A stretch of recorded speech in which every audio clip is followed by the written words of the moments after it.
ঢুকবো বাট বলছে যে ভিআইপি পাস নিয়ে আসলে তবে ঢোকা যাবে। এই যে 100 টাকা দিয়ে ভিআইপি পাস কিনেছি, ঠাকুরের নামে পুরো বিজনেস চলছে। 100 টাকায় ভিআইপি পাস কিনে তবেই ঢুকতে পারবো, নয়তো প্রসাদ দিয়ে বাড়িতে ঢুকতে হতো।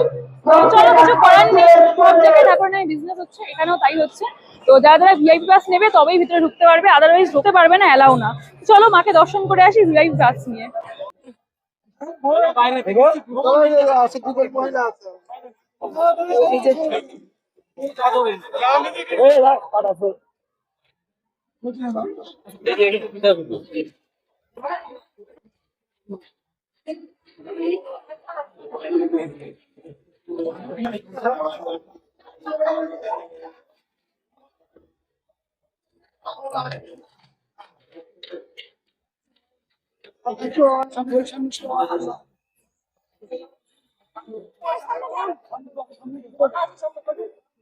भाई चलो भाई चलो भाई चलो चलो चलो चलो हो गया चलो चलो चलो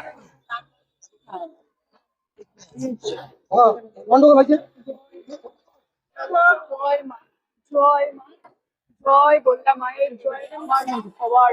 চলে এসেছি দক্ষিণ দিনাজপুরে বললা মাকে দর্শন করতে। আমার মা সবার মা, কিন্তু এখন আমার মা সবার মা আর নেই।